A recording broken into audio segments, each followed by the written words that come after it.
Bismillahirrahmanirrahim. Assalamualaikum warahmatullahi wabarakatuh. Baiklah, di pertemuan pertama kelas Fundament Sains Data ini, insya Allah kita akan membahas secara umum ya tentang apa itu data science, apa itu sains data dalam konteks atau perspektif yang general. Ya.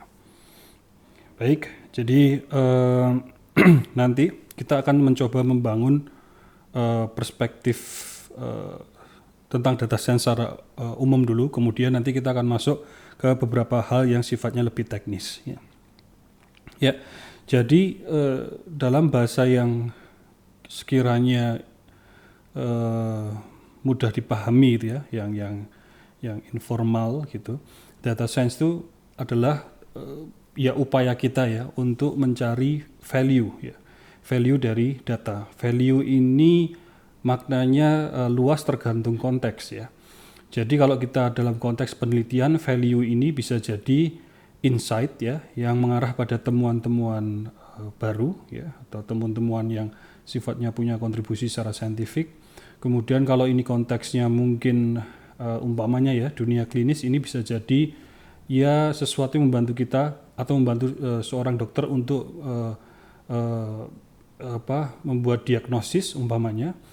Ya, jadi ini value ya. Kalau dalam dunia industri ya sesuatu yang bisa ditransformasi menjadi kapital ya, menjadi margin keuntungan dan seterusnya. Jadi data science ini adalah upaya untuk mencari value dari data. Ya, dari value tersebut kemudian akan kita orkestrasi, akan kita arrange, akan kita kalau orkestrasi itu berarti kita kumpulkan, kita gabungkan sedemikian rupa ya, sehingga menjadi bentuk model ya, model yang meaningful ya, model yang sekiranya membantu kita, kalau itu konteks tadi klinis ya, membantu seorang dokter untuk memutuskan atau membantu seorang dokter untuk mendiagnosis ya. Umpamanya kalau itu kita berbicara data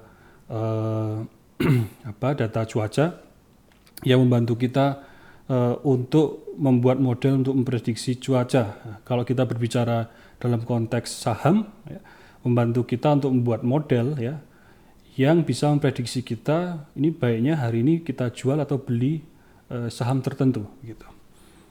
Ya. Itu data science. Nah, kunci dari data science itu adalah aplikasinya lintas domain ya. Aplikasinya itu ke banyak domain ya.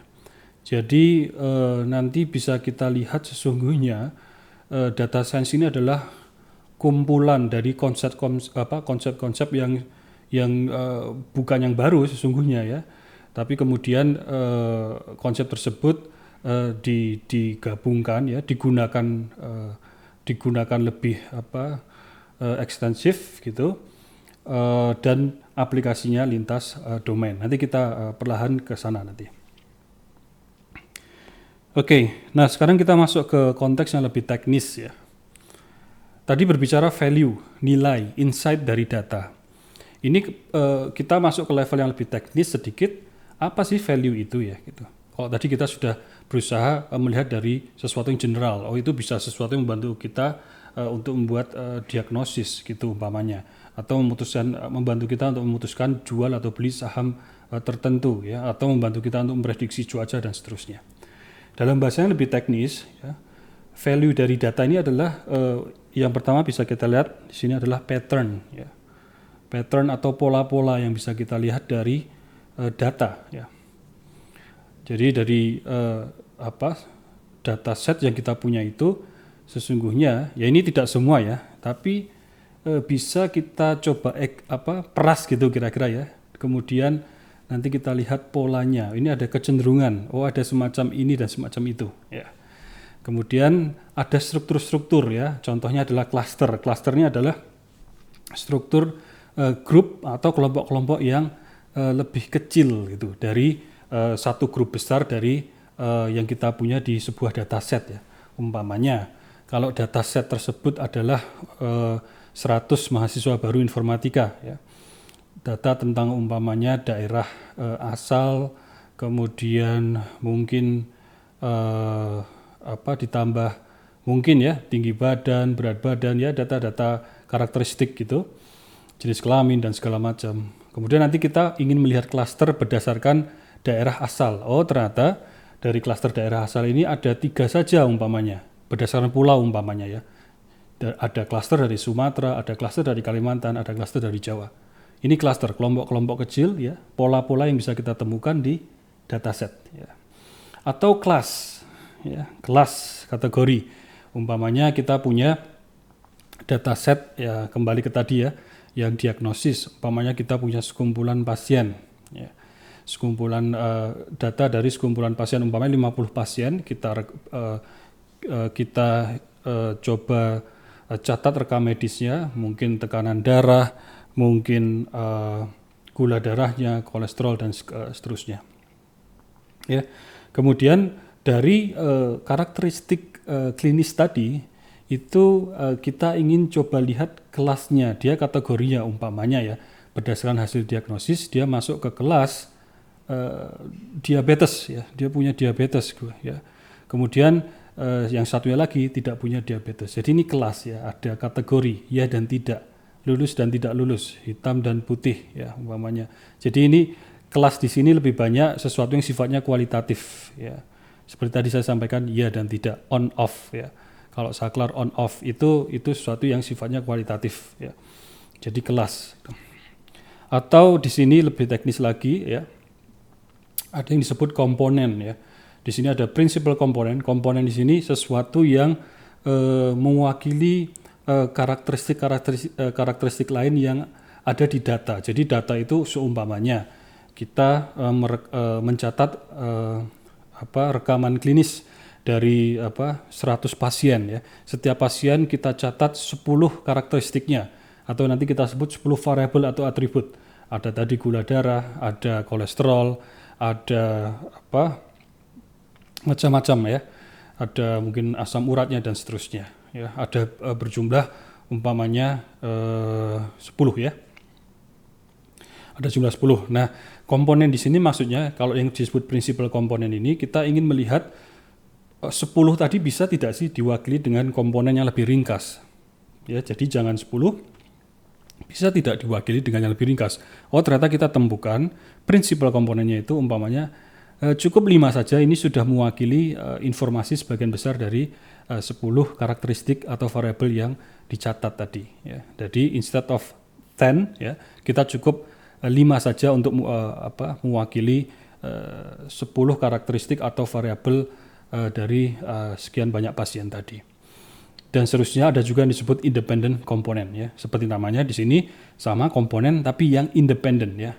Jadi ini kasus ketika data itu nanti sudah bercampur ya, seperti contohnya adalah rekaman suara. Umpamanya ini ada satu mikrofon di hadapan kita, kemudian kita merekam suara kita.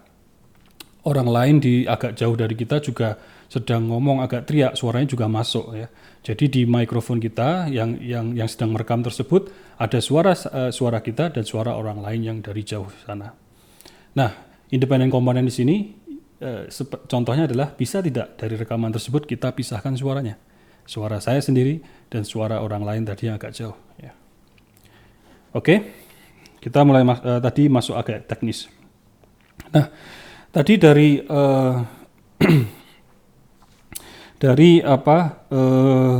value dari data atau insight atau sesuatu yang membantu kita untuk membuat model yang membantu kita nanti untuk membuat keputusan ya, contohnya itu bisa kita orkestrasi ya. Bisa kita orkestrasi, contohnya tadi saya sampaikan di awal, kalau clinical data itu nanti kita modelkan ya. Modelkan bahasanya ya. Kita nanti akan sering menggunakan terminologi modelkan. Nah, memodelkan ya. Model di sini adalah sebuah hipotesis gitu ya, sebuah hipotesis. Oke, tadi agak teknis, nanti kita pelan-pelan menuju sana ya. Nah, dari model tersebut kita dapat model untuk mendiagnosis yang positif diabetes, yang non diabetes. Ya. Oke. Jadi ini biasanya yang melakukan siapa? Dokter, ya, dokter expertnya yang punya keahlian.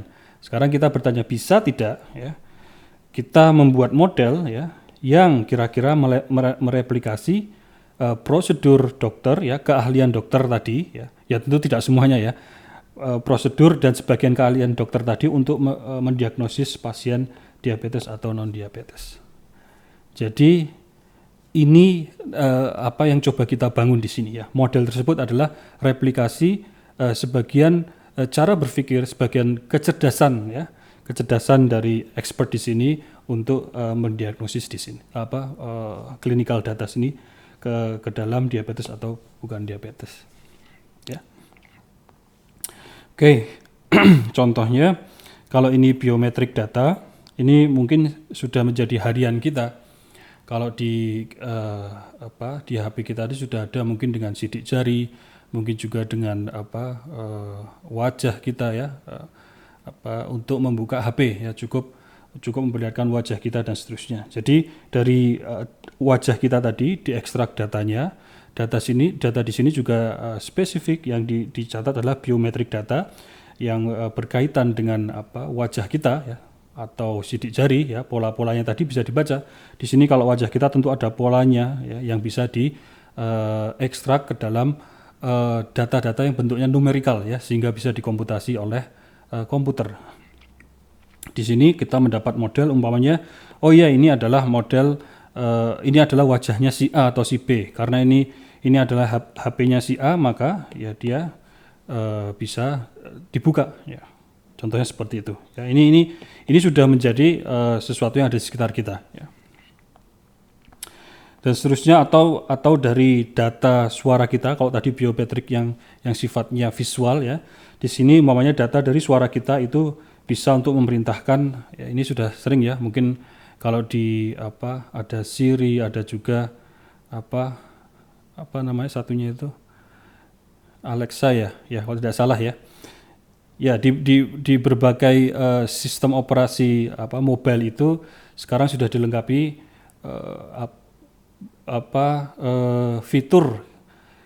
fitur berbasis speech ini, sehingga kita bisa melakukan instruksi tertentu gitu.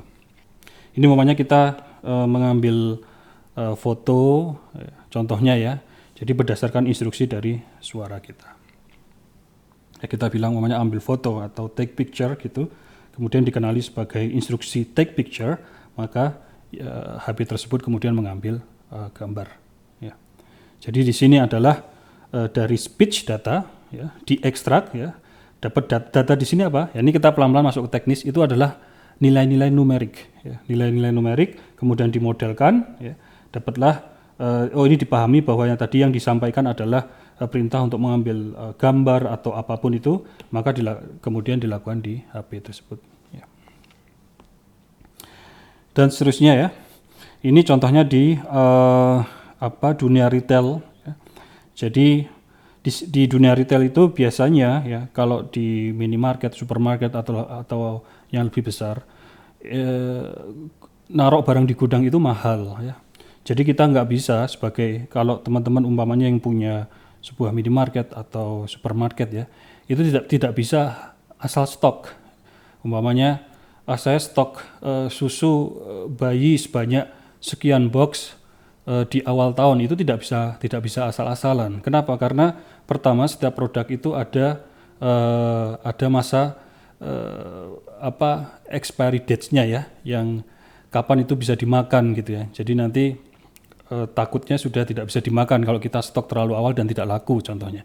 Kemudian juga biasanya gudang itu terbatas, terlebih di negara maju ya. Jadi kalau di Eropa Barat negara relatif kecil ya, Belanda itu kecil ya, dari ujung utara ujung ke selatan ya mungkin hanya 2-3 jam itu sudah nembus Jerman atau Prancis kalau ke selatan gitu.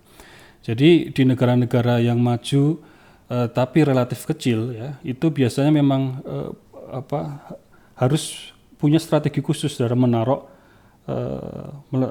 inventorinya ya, di apa yang harus di stok ya, kapan harus di stok ya, dan dan seterusnya ya gitu. Jadi di sini kita perlu pemodelan ya. Oh dari data-data umpamanya pembelian selama 1 tahun ke belakang itu ya, dari retail data selama 1 tahun ke belakang, kemudian kita modelkan, kita dapat insight ya, oh ternyata untuk susu bayi itu sebaiknya di stok sekian banyak pada bulan-bulan umpamanya Maret hingga April, gitu umpamanya. Oh ternyata dari retail data tersebut yang di daerah umpamanya di Jogja itu ada kecenderungan memang kalau bayi lahir itu mungkin bulan-bulan atau pertengahan tahun, sehingga memang susu bayi itu lebih banyak dibutuhkan di bulan-bulan tersebut contohnya ya. Itu bisa kita baca, bisa kita ekstrak, bisa kita modelkan dari retail data ya. Contohnya seperti itu. Jadi tepat kapan harus apa? Kapan harus stok barang dan apa yang harus di stok. Oke, ini yang mungkin teman-teman sudah pernah lihat juga ya. Jadi data-data di sosmed, ini contohnya di Twitter ya, itu bisa kita modelkan ya. Jadi status-status atau tweet-tweets di sini ya, atau apapun itu yang sifatnya umpamanya statement, itu kadang kalau kita tidak hati-hati seringkali, apalagi sekarang kita sebut generasi ini ya,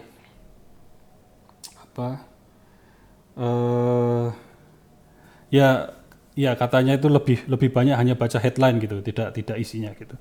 Jadi ini kita bisa membuat model untuk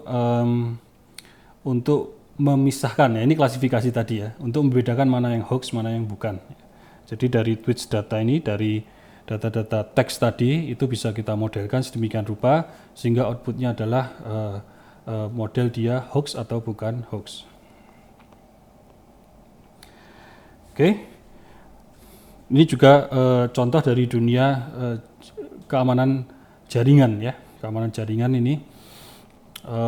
Jadi dari data-data log di jaringan tersebut sesungguhnya bisa kita baca pattern atau pola-pola yang dilakukan seorang intruder ya. Ini saya pribadi pernah mereview satu paper, ini sudah agak lama padahal ya, mungkin setahun setengah lebih lah ya. Sebuah paper yang jadi dia membuat model di sini untuk mengklasifikasikan mana yang kira-kira ini intruder atau bukan ya. Intruder jadi seseorang yang berniat jahat ya, masuk ke jaringan tertentu kemudian nanti ingin melakukan hal-hal yang tidak baik, itu bisa dimodelkan ya. Karena kita tahu bahwa jaringan seperti ini sifatnya 24/7 ya, hidup terus ya. Jadi kalau kita harus taruh orang yang benar-benar menjaga, kok agaknya tidak visible, tidak mungkin ya gitu ya. Jadi kita bisa taruh sebuah model di sini yang bisa secara otomatis mendeteksi ada kemungkinan intruder umpamanya, nah, gitu. Kemudian kita bisa melakukan apa dan seterusnya. Oke. Nah contoh value yang diorkestrasi lagi ya, ini mungkin yang familiar juga. Jadi kalau teman-teman pakai Spotify atau yang sejenis ya, itu seringkali kita mendapatkan playlist yang direkomendasikan. Ini sekali lagi juga berdasarkan dari pengalaman saya, pernah mereview satu paper yang nulis juga ini kebetulan orang dari Spotify malahan ya, gitu, berdua atau bertiga dengan satu orang dari kampus ya di Austria gitu. Jadi sesungguhnya playlist model itu kan ada continuation ya, ada keberlanjutan ya, tidak habis. Kalau teman-teman di Spotify itu pakai Spotify ke bawah terus itu tidak habis yang direkomendasikan. Nah, bagaimana dia bisa memodelkan lagu yang direkomendasikan pada kita ya gitu. Tentu itu tidak asal-asalan, ada caranya, ada profilnya gitu. Jadi berbasis profile, mereka melakukan profiling terhadap kita gitu. Profilingnya dari cara kita memberikan nama di playlist yang buatan kita, dari metadata lain yang mereka catat dari aktivitas kita di Spotify. Jadi pencarian kita dan segala macam itu semua tercatat, sehingga yang direkomendasikan ya kiranya relevan ya. Tidak tiba-tiba direkomendasikan sesuatu yang terlalu jauh dari selera kita umpamanya. Ya, jadi itu berbasis dari kita browsing apa di sana ya, kita menulis nama playlistnya seperti apa, itu kemudian mereka membuat model untuk merekomendasikan lagu-lagu yang sekiranya kita suka.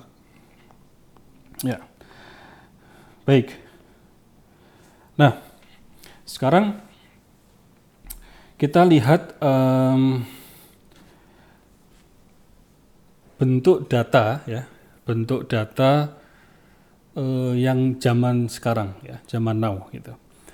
Jadi kalau Ya ini definisi data yang masih relevan ya. Dari zaman dulu ya. Kalau zaman dulu mungkin awal 1900-an itu ada namanya Francis Galton ya. Itu yang menurut literatur dialah yang menemukan konsep korelasi pertama kali ya sebelum Pearson itu yang memformulasikan ya. Francis Galton itu ya di sebelum 1900 ya di akhir-akhir lah gitu ya.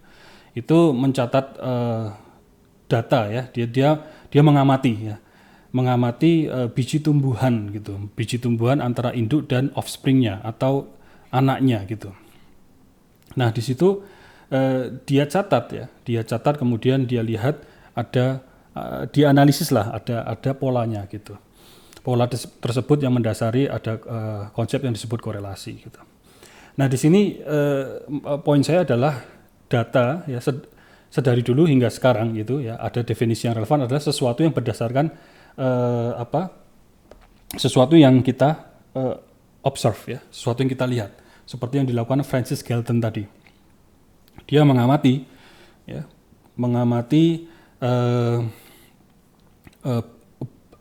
biji tumbuhan tersebut ya dalam kurun waktu tertentu ya, kemudian diukur ya besarnya berapa, panjangnya dalam sentimeter atau ya unit panjang lah gitu ya. Atau nanti kalau data astronomi zaman dulu juga mantengin langit setiap malam ya, mungkin pergerakan bulan dalam 1 tahun itu ditulis posisinya di mana dan di mana gitu. Sekarang pun juga data seperti itu masih relevan ya. Kita melakukan observasi melalui survei, melalui kuesioner ya. Itu juga observasi gitu. Kita mencatat apa yang kita lihat gitu. Nah, sekarang ada definisi bukan bergeser tapi bertambah. Jadi data itu tidak hanya sesuatu yang kita kumpulkan melalui survei, melalui kuesioner, melalui apapun yang kita observe gitu ya. Tapi data itu sekarang merupakan produk digitization ya, digital transformation ya, dari aktivitas-aktivitas harian kita. Ya. Jadi digitization sini sekiranya ini dalam bahasa yang sifatnya jargon ya, itu mentransform dunia kita ini ya, dunia yang kita hidupi sehari-hari ini ya, ke dalam data yang computer readable ya, yang dapat dibaca komputer. Kenapa kita gunakan terminologi computer readable? Karena di sini kuncinya ya gitu. Ya, di sini adalah kunci yang relevan dengan data science ya. Jadi kita berbicara data science sejauh ini ya, itu sebagian besar yang kita bicarakan adalah data-data yang computer readable, yang bisa dibaca oleh komputer ya. Oke, ini tadi maksud saya tadi ya, digital transformation. Ini dari aktivitas harian kita.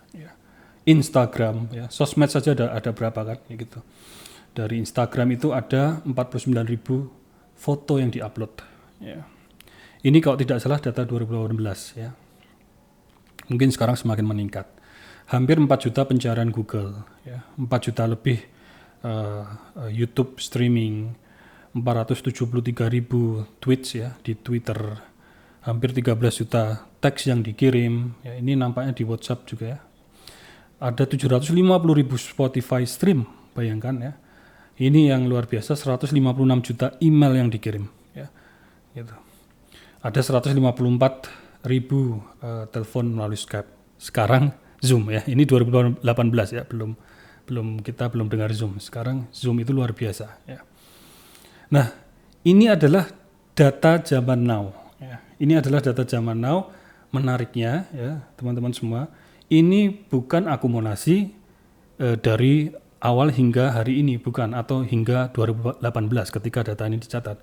Bukan, ini adalah akumulasi data setiap menit. Oke, setiap menit. Jadi setiap menit ada 49.000 foto yang diupload di Instagram. Bayangkan ya, kita ini sudah 24 menit rekaman video ini, itu dikalikan saja 49.000 dikali 24 menit. Itu akumulasi foto yang diupload di Instagram. Ya, mungkin teman-teman sendiri juga tentu yang punya Instagram ya, mungkin dalam sehari itu ada yang diupload gitu kan. Gitu. Ya, dan pengguna sosmed di Indonesia ya, pengguna pengguna pengguna sosmed ya sekitar 150 juta ya. Di YouTube ya sekitar 80 sekian persen. Nomor 2, 3, 4 itu baru nanti ada ini saya lupa ingat, tapi ada WhatsApp, ada nomor 4 itu baru Instagram ya. Tapi yang pertama itu engagementnya, penggunanya dalam jumlah ya, itu paling banyak memang YouTube. Nah, bayangkan ya, dari akumulasi data setiap menit seperti itu tadi, sedemikian banyak, itu kemudian kita mulai mendengar big data, ya, mulai mendengar ledakan data, ya, mulai mendengar orang bilang data itu new oil, atau ya semacam itu ya. Jadi ini 2018 kalau tidak salah lagi ya, 2018 estimasi data yang di-generate per hari adalah 2,5 quintillion ya. Ini juta, miliar, sampai sini quintillion ya. Ya ini kalau tabungan kita, teman-teman mahasiswa ya di sekitar sini ya sudah alhamdulillah gitu. Kalau akhir bulan nanti mungkin sekitar sini itu biasa ya, pengalaman saya juga gitu. Jadi don't worry. Nanti insya Allah ada waktunya di sekitar sinilah ya, gitu. Kita berharap realistis nanti ya, setelah lulus bekerja dan seterusnya. Syukur di sini. Oke. Big data ya, big data. Nah, sekarang tadi kita barusan lihat ya, ada sedemikian banyak akumulasi data ya, yang di-generate setiap hari ya. Nah, itu satu sisi. Dari banyaknya data secara kuantitas tadi, itu ada demands ya. Ada mereka itu ada kebutuhan-kebutuhan dalam konteks industri, dalam konteks penelitian, itu butuh untuk dianalisis demikian rupa. Ada kebutuhan-kebutuhan baru, oh ini butuh dimodelkan seperti ini. Ada pertanyaan-pertanyaan riset baru, ada pertanyaan-pertanyaan atau kebutuhan industri yang baru. Ya. Di satu sisi ya, itu mendorong kita untuk melakukan analisis ya. Untuk melakukan pemodelan. Kemudian di sisi lain ini metode-metode yang dulu ya, tadi saya sampaikan ya bahwa sesungguhnya data science adalah gabungan konsep-konsep lama gitu ya, dalam segi metode. Jadi metode-metode yang dulu yang sifatnya lebih ke teoritis ya, itu sekarang kemudian karena ada permintaan banyak dari data yang sedemikian banyak tadi ya, yang semakin meningkat tadi, ada permintaan untuk analisis. Nah ini mulai kembali sering digunakan ya, bukan kembali sering digunakan. Mulai sekarang penggunaannya kira-kira kurvanya terus naik begitu. Jadi trennya kita sering dengar ada nanti tren apa kita dengar machine learning ya, deep learning, causal modeling ya. Itu sesungguhnya bukan konsep-konsep yang baru ya. Deep learning itu konsep lama tapi terminologinya saja yang baru gitu. Ya, machine learning itu juga konsep bahkan yang lebih ya lama juga ya. Ya samalah kira-kira itu sesungguhnya sudah konsep yang bukan yang baru ya gitu. Nah, jadi tadi satu sisi ada kebutuhan analisis dari data yang sedemikian banyak. Kemudian kita gunakan metode-metode yang konsepnya tadi sudah lumayan established, kemudian semakin dikembangkan sekarang ya. Satu lagi ya, satu faktor yang membuat terminologi data science itu naik daun ya, itu adalah kemampuan komputasi ya, yang sekarang semakin mumpuni. Kalau zaman awal saya kuliah dulu 2003, 2004 sekitar itu kita kalau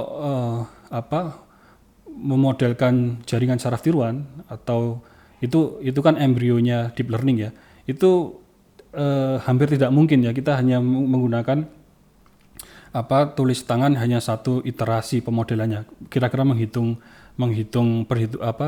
melakukan perhitungannya itu cuma pakai tangan simulasi saja gitu, karena komputer belum mumpuni gitu ya. Kalaupun sudah mumpuni hanya dimiliki oleh lembaga atau institusi tertentu gitu ya. Sekarang untuk komputasi itu sudah sedemikian canggih, sedemikian murah dan sedemikian affordable ya. Kita bisa melakukan via cloud ya, di Google ya, ataupun layanan cloud yang lain, ataupun di komputer kita atau di server itu sekarang sudah lebih mudah didapatkan. Ya. Jadi satu faktor tambahan adalah kemampuan komputasi yang sedemikian berkembang dan affordable bisa kita dapatkan, bisa kita gunakan. Di satu sisi data tadi semakin banyak, semakin meningkat, ada ledakan data dan ada permintaan untuk analisis tentunya. Kemudian metode-metode tadi kemudian kita panggil lagi, kita gunakan dan kita kembangkan. Inilah kira-kira yang membentuk ekosistem data science. Ya. 3 faktor besar ini. Nah, sekarang kita berbicara cara ya. Kita berbicara kita mulai masuk ke metode gitu. Jadi sebelum masuk ke detail metodenya, kita akan berbicara komponen-komponen penting yang ada di data science ya. Komponen-komponen penting yang ada di data science itu. Jadi yang pertama itu penting bagi kita untuk memahami permasalahannya ya. Penting bagi kita untuk memahami permasalahan. Kemudian selanjutnya adalah penting bagi kita untuk memahami data ya. Ini secara teknisnya ya. Jadi data yang kita punya itu perlu kita lihat secara teknis bentuknya seperti apa, visualisasinya seperti apa, karena itu membantu kita untuk menentukan metode apa yang tepat untuk digunakan. Ya, di sini makanya kita nanti kemudian ada metode untuk memodelkan tadi. Nah, tadi disampaikan di awal bahwa data science ini aplikasinya lintas domain. Kalau ini pengalaman saya contohnya ya. Jadi ketika saya melakukan penelitian di studi saya yang terakhir itu, data-data yang saya dapatkan lebih banyak adalah data klinis atau psikologi klinis. Jelas bukan domain saya. Saya domainnya itu sekolah saya dari S1 hingga S3 itu di dunia computer science berhubungan dengan informatika ya. Yang terakhir berhubungan dengan machine learning gitu. Saya tidak paham tentang psikologi klinis gitu kan. Tapi data-data yang saya olah itu ada psikologi klinis ya. Ada yang murni klinis juga gitu ya. Ada yang data tentang Alzheimer ya, tentang otak dan segala macam. Nah, di sini karena tadi lintas domain ya. Itu kita di sini membutuhkan kerjasama ya dengan expert-expert ya untuk menginterpretasikan. Ini jadi poin penting. Tentu saya tidak berani walaupun sudah dapat modelnya itu nanti berusaha menginterpretasikan karena tapi tidak punya background knowledge-nya. Jadi di sini kita perlu kolaborasi ya. Kolaborasi dengan orang-orang yang paham. Jadi menariknya di sini ya. Jadi ini membuka jembatan kita jembatan bagi kita ya untuk ke domain-domain keilmuan yang lain. Baik. Nah, sekarang tentang problem tadi ya. Ini kita masuk ke konteks yang lebih abstrak lagi ya. Dalam konteks permasalahan ya, gitu. Dalam konteks permasalahan dalam payung data science itu. Oke, ada permasalahan pertama yang disebut asosiasi ya.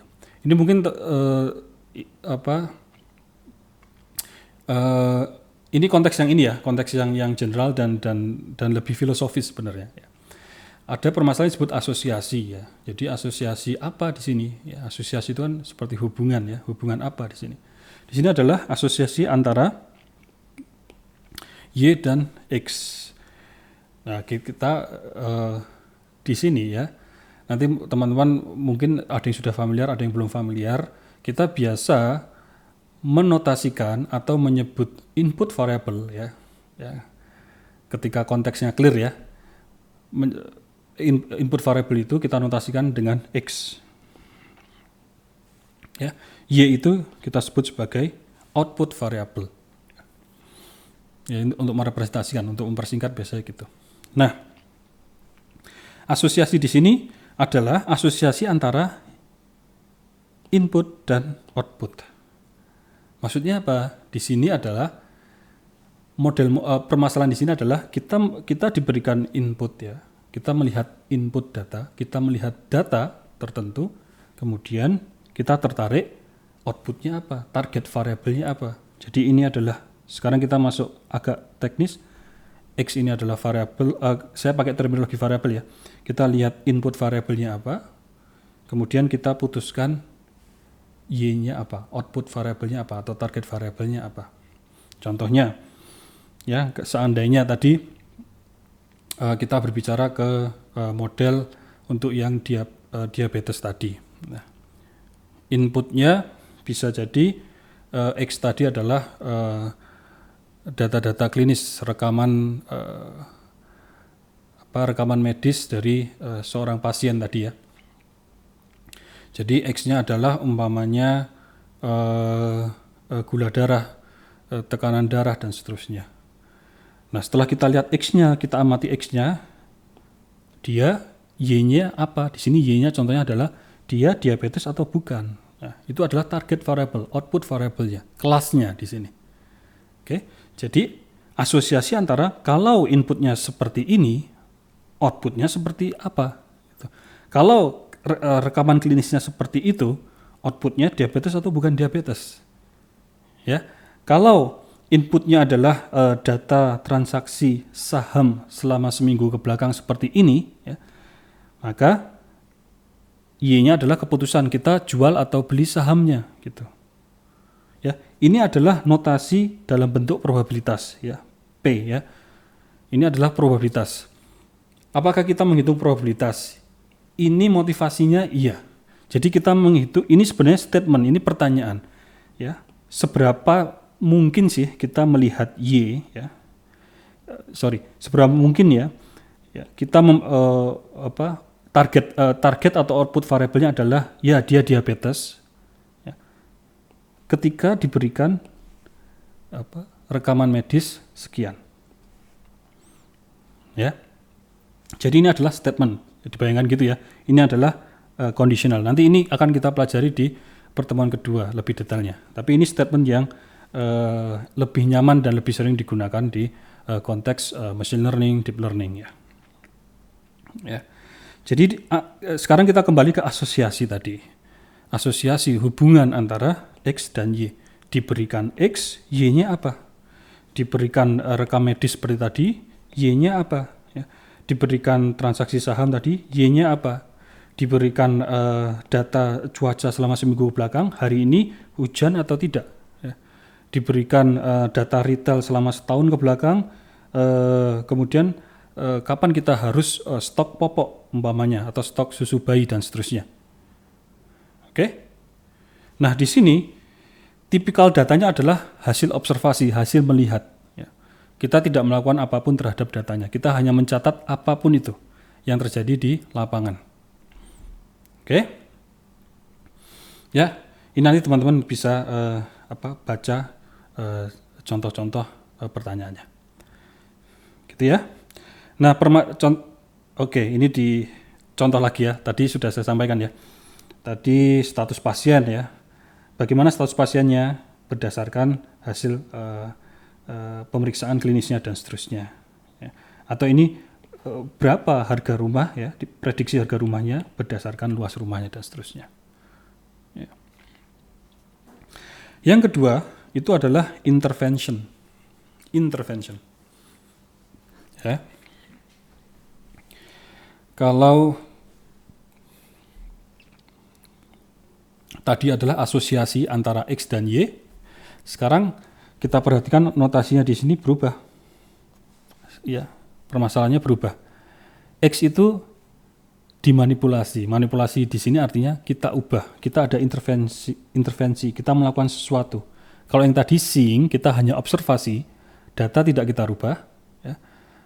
Artinya data hanyalah hasil catatan gitu, melihat sesuatu di lapangan tanpa mengubah. Kalau di sini kita melakukan sesuatu. Oke. Contohnya gimana sih? Do X ya. Do X ini disebut do kalkulus ya. Do X di sini adalah melakukan sesuatu terhadap X. Contohnya begini ya. Kita kumpulkan 100 orang pusing ya, yang sedang pusing kepalanya. 50 kita taruh ke sebuah ruangan, 50 lagi ke sebuah ruangan yang lain. Kita bagi dua pasien orang-orang yang pusing tadi. Grup pertama itu kita beri obat. Oke. Kita beri sebuah obat baru lah, ya semacam paracetamol, tapi ini sedang dites lah. Kita sekalian ngetes gitu. Oke, kemudian grup kedua dibiarkan saja gitu. Setelah 2 jam kita lihat ya. Kita lihat sembuh atau tidak ya dari orang-orang yang ada di 2 grup tadi. Nah, do X di sini itu adalah kita memberikan obat kepada 50 orang tadi. Kita melakukan intervensi. Ya, berbeda ketika di sini tadi ini kita pasif saja, hanya melihat apa yang terjadi. Ini seperti contohnya kita tidak memberikan obat, tapi di sini kita memberikan obat. Maka kita melakukan intervensi. Ya, 50 orang tadi kita beri obat. Kemudian kita tanya sembuh atau tidak. Ya. Oke, jadi di sini tidak hanya asosiasi antara X dan Y, tapi X ini adalah sesuatu hasil intervensi. Gitu. Z ini apa? Ya ini variabel-variabel lain seperti yang di sini yang tidak ada intervensinya. Ya, di sini dipakai notasi variabel yang lain, yang Z. Yang X itu dilakukan intervensi, yang ini sesuatu yang kita observe. Ya.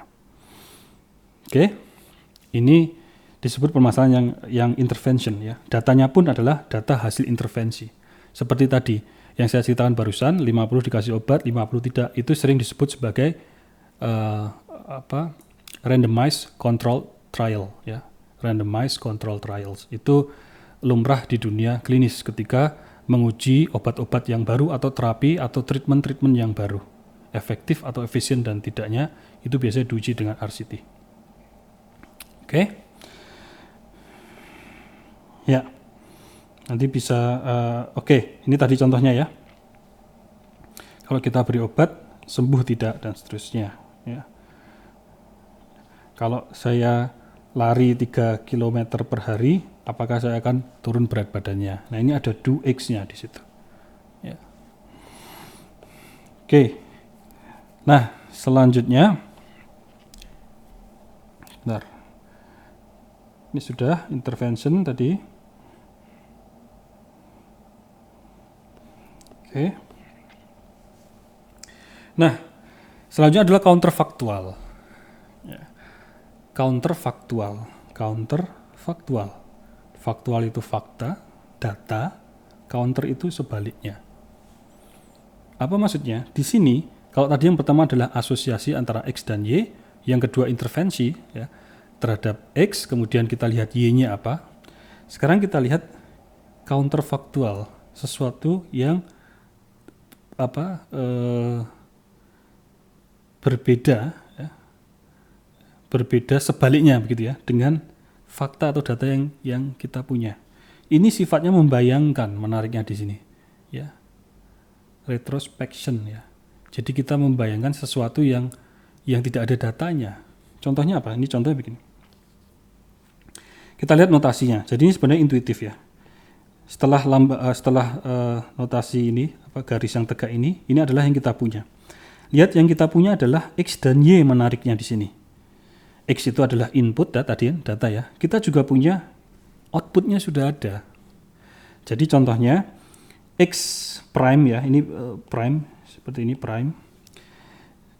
Artinya apa? Ini contohnya kita sudah berikan obat ya kepada, ini contohnya begini, kita punya teman ya, umpamanya namanya ya siapa A gitu ya, dia pusing kemudian dia minum obat, nah, ini X prime ya, dia minum obat, itu kita catat dan kita sudah tahu dalam 2 jam dia sembuh. Ini outputnya kita tahu dia minum obat dan kita tahu dia sembuh. Oke. Nah, mengetahui faktanya bahwa dia sudah minum obat dan dia sembuh, kita bertanya yang sebaliknya. Bagaimana kalau dia tidak minum obat? Ya, X di sini, X yang kecil ini menotasikan sesuatu yang berbanding terbalik dari yang X prime ini. Kalau di sini minum obat, di sini maksudnya tidak minum obat. Dan dia bertanya, sembuh tidak? Nah, ini tidak ada datanya. Datanya kan dia minum obat. Kan nggak bisa kita balikkan waktu terus kita ambil lagi obatnya gitu, minta dia suruh keluarkan obatnya, tidak mungkin. Jadi ini tidak ada datanya, counterfaktual ini tidak ada datanya, dia membayangkan dan dia retrospection gitu. Ya. Menariknya sudah ada pemodelan yang bisa digunakan untuk ini ya. Oke, seperti itu ya. Contohnya juga, nah ini ya. Nah ini umpamanya, contohnya ini kita punya teman namanya Hawa. Hawa itu nilai matematikanya umpamanya 60 ya. Dan kita tahu dia sudah belajar 3 jam sebelum ujian. Jadi itu datanya dia belajar 3 jam dan hasilnya adalah 60. Jadi ini X prime, ini adalah Y prime. Yang ditanya adalah seandainya Hawa itu belajarnya 2 kali lipat. Ya. X di sini adalah 6 jam. Nah, berapa nilainya? Gitu. Itu. Oke, itu counterfaktual. Faktualnya ini, counter adalah bertanya seandainya. Ya. Menurut Judy Appel, itu seorang computer scientist yang pernah memperoleh Turing Award 2008 kalau tidak salah. Turing Award itu Nobel Prize-nya Computer Science. Yang tahun lalu kalau tidak salah yang dapat itu trio itu, Mark Bengio dan Ian kalau tidak salah ya. Itu 3 orang itu yang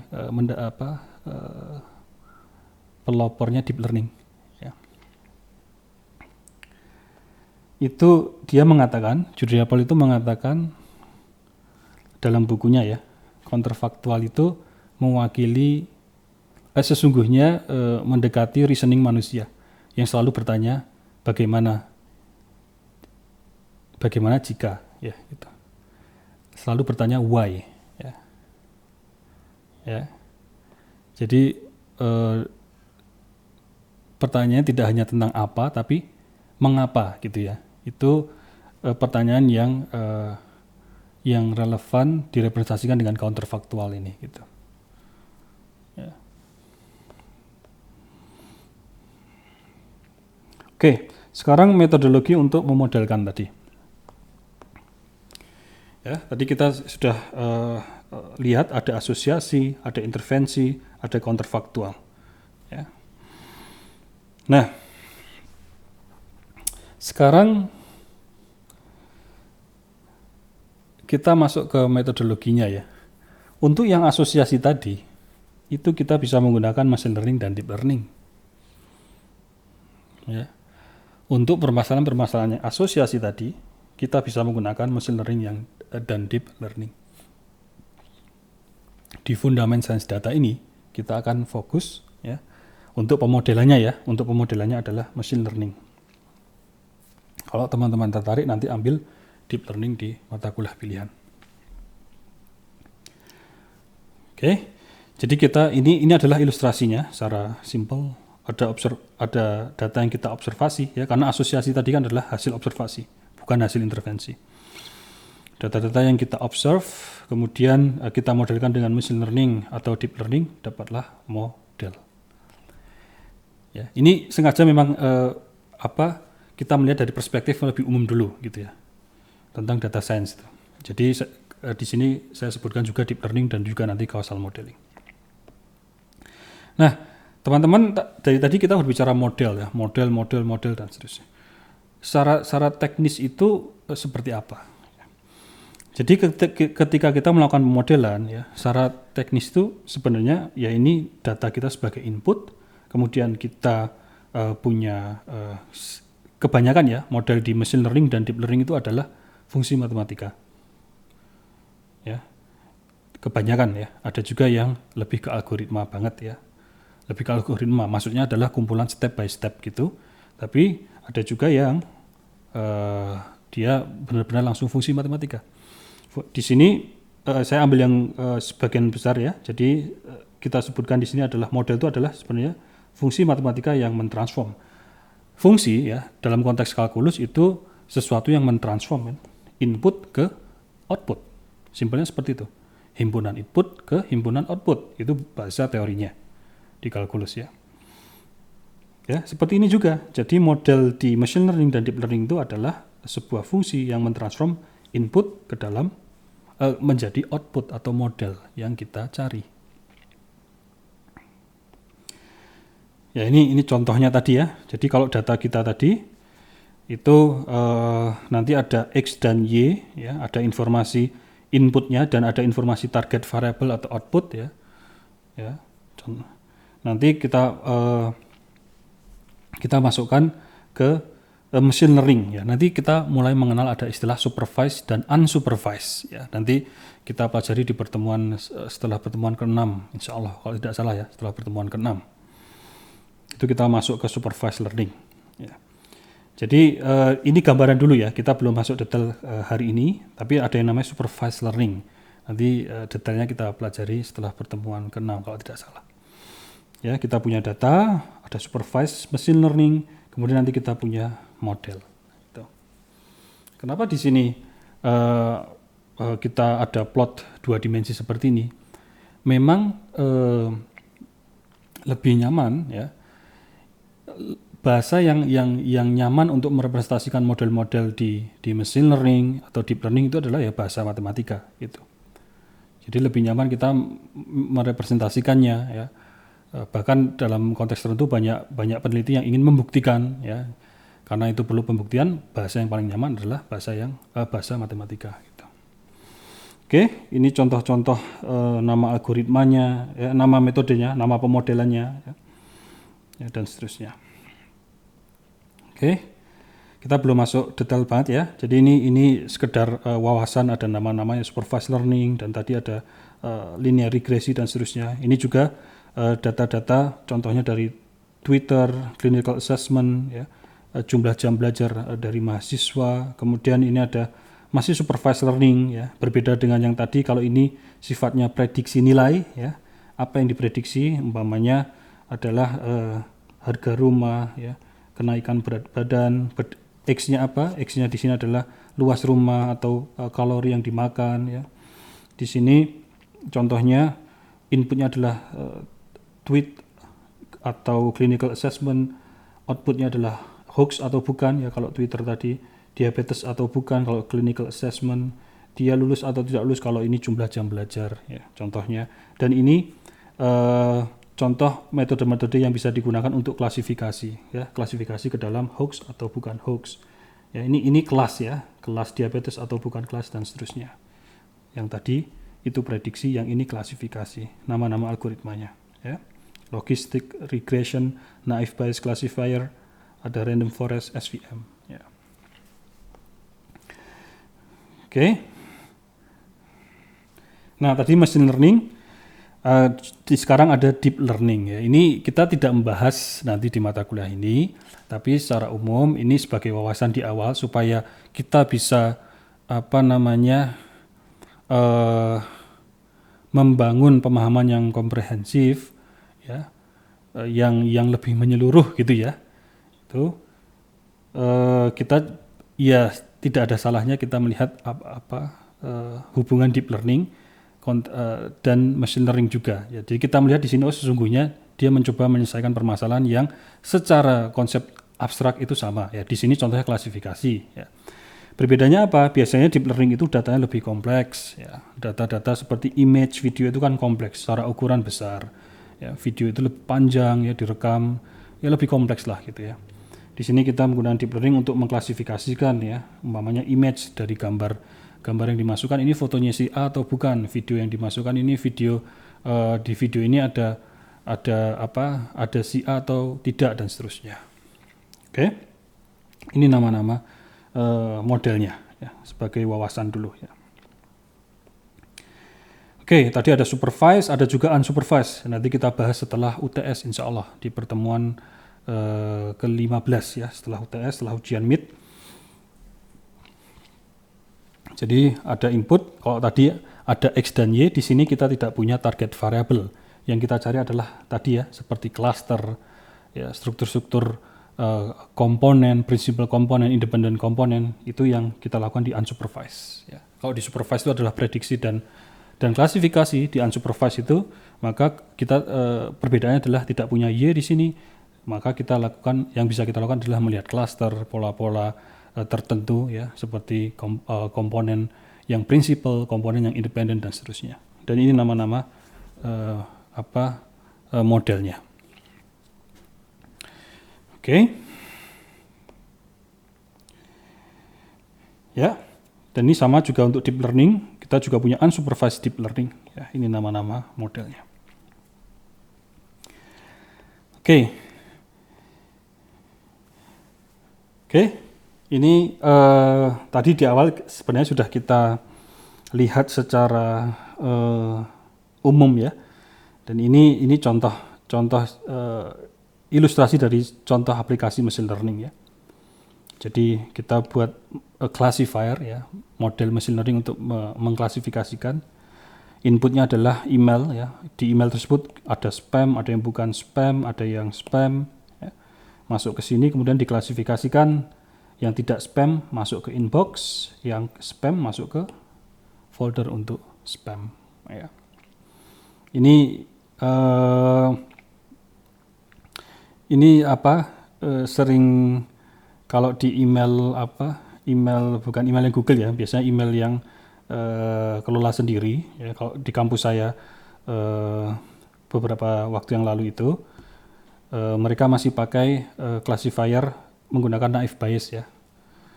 Salah satunya mereka menggunakan beberapa model, tapi naive Bayes itu digunakan untuk mengklasifikasikan input. Jadi di setiap email itu ya, terutama email yang spam, di bawahnya ada akurasi atau laporan dari naive Bayes classifier, itu mengatakan bahwa ini adalah spam sekian persen dan seterusnya ya. Oke ya, deep learning tadi ini juga contohnya melakukan klasifikasi ya gitu. Melakukan klasifikasi atau ini rekognisi lah, mengenali wajah dua orang di sini ya gitu. Ini datanya lebih kompleks ya, karena ini image ataupun bahkan ini adalah dari video ya. Ini atau image yang diambil dari video umpamanya. Kemudian dikenali ini wajah siapa dan yang sebelahnya juga siapa. Ini model yang bisa kita buat menggunakan deep learning ya. Oke. Ya. Ini yang terakhir adalah modeling untuk intervensi ya. Jadi yang counterfaktual tadi belum saya masukkan, tapi sesungguhnya di sini ya, intervention dan counterfaktual itu bisa diselesaikan dengan causal modeling. Ya, ingat tadi ya, ada 3 ya, asosiasi, intervention, dan counterfaktual. Intervention dan counterfaktual itu bisa diselesaikan dengan causal modeling. Tapi tidak semua causal modeling, tidak semua metode causal modeling ya. Jadi yang di sini contohnya untuk intervensi dulu ya. Datanya kalau yang untuk intervensi bisa data-data observasional, bisa juga data-data eksperimental seperti hasil randomized control trial tadi. Ini nama-nama algoritmanya. Dan ini contoh ilustrasi dari causal model ya. Pemodelan kausal. Kausal itu hubungan sebab akibat. Ya. Nah, yang counterfaktual bisa juga dengan causal modeling, tapi bukan algoritma ini. Ya. Jadi bukan metode-metode ini. Ada metode-metode lain ya, yang didesain untuk pemodelan kausal untuk yang counterfaktual.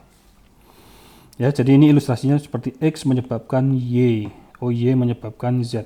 Jadi ini disebut, sebagian menyebut ini adalah causal modeling itu adalah generatif model. Ya. Generatif model itu artinya model yang mengenerate data kita. Ya. Model yang menggambarkan bagaimana data kita itu di-generate. Ya. Yang data yang kita punya itu, ya, itu ada, diasumsikan ada hubungan sebab akibatnya gitu. Umpamanya ini adalah diabetes, ternyata yang menyebabkan diabetes ini adalah X dan Y secara spesifik. Z ini tidak, justru Z ini disebabkan oleh Y. Untuk itu kalau saya membuat obat, saya fokus untuk menyembuhkan X dan Y dulu, sehingga W-nya juga sembuh. Nah, contohnya seperti itu. Kalau kita memahami model kausal, harapannya nanti ketika membangun develop obat baru atau treatment baru, kita bisa menyasar gejala-gejala yang memang yang perlu fokus untuk disembuhkan dulu gitu. Oke. Ini contoh ya. Ini contoh di ADHD ya. ADHD itu attention deficit hyperactive disorder ya. Ini mungkin seperti autism tapi yang pada level pada level tertentu. Nah ini bukan domain saya, jadi saya tidak bisa menceritakan dengan baik ya. Tapi ADHD itu seperti itu ya. Jadi semacam attention deficit ya. Jadi kita berkurang perhatiannya gitu. Ini juga banyak literatur yang melakukan studi terhadap anak-anak kecil atau anak-anak remaja. Gitu. Ini kita lihat ini contoh dari model yang pernah kami teliti. Kami di sini saya dengan pembimbing saya waktu itu. Jadi kita temukan bahwa gender ya, itu punya menyebabkan attention deficit. Jadi ada faktornya gitu ya. Attention deficit menyebabkan hyperactivity ya, dan seterusnya. Ya. Ini ada hubungan dengan IQ, verbal IQ dan seterusnya. Oke. Jadi di sini kita melihat hubungan antara satu variabel dengan variabel lainnya. Ya, jadi berbeda dengan prediksi, klasifikasi dan seterusnya. Oke. Jadi seperti itu ya. Di pertemuan pertama ini, jadi kita ingin melihat dalam konteks data science ini, yang pertama adalah tipe permasalahannya, ya, ada asosiasi, ada intervensi, ada counterfaktual, ya itu tipe problemnya. Dari situ kemudian kita tahu pendekatan-pendekatan yang relevan. Ya. Kalau itu ternyata kita tahu ini adalah permasalahan asosiasi, maka kita sudah tahu bahwa yang relevan adalah machine learning dan deep learning. Contoh asosiasi tadi adalah klasifikasi atau prediksi, karena itu adalah asosiasi antara X inputnya dan Y, target variable atau output variable. Jadi kita cukup menggunakan yang di machine learning dan deep learning, insya Allah sudah cukup. Ya. Tapi ketika kita punya permasalahan yang sifatnya intervention, ya, dan datanya itu adalah sifatnya namanya eksperimental atau gabungan juga dengan observasional ya, itu kita bisa masuk ke causal modeling karena lebih relevan ya. Atau kita nanti punya pertanyaan riset yang sifatnya counterfaktual, yang berandai-andai, seandainya gitu ya. Umpamanya kita tahu bahwa curah hujan sekian ya di Jakarta ya, curah hujan umpamanya sekian dan kita tahu faktanya itu adalah banjir. Nah, kemudian kita ingin memodelkan seandainya curah hujan sekian apakah banjir atau tidak. Ya, pertanyaan relevan kan itu. Pertanyaan yang maksudnya mewakili reasoning kita ya dalam harian gitu kan. Ya. Itu adalah permasalahan counterfaktual dan bisa kita selesaikan dengan causal modeling ya. Tapi tadi ini belum saya jelaskan di sini pendekatannya seperti apa gitu. Oke. Nah, di fundamental science data ini kita akan fokus ke machine learning ya. Diawali nanti pertama dengan pemahaman statistik yang general ya, yang fundamental tapi general. Kemudian kita masuk ke probabilitas juga. Di sana kita akan mencoba fokus pada distribusi data ketika variabelnya itu umpamanya continue, ketika variabelnya itu discrete ya. Kemudian kita masuk ke supervised learning. Di sana nanti kita belajar model-model untuk prediksi, model-model untuk klasifikasi. Kemudian setelah UTS kita masuk ke unsupervised learning. Model-model untuk melakukan clustering, ya, model-model untuk melakukan analisis komponen dan seterusnya. Oke, ya sekian untuk pertemuan ini. Mohon maaf jika ada kekurangan. Saya tutup. Assalamualaikum warahmatullahi wabarakatuh.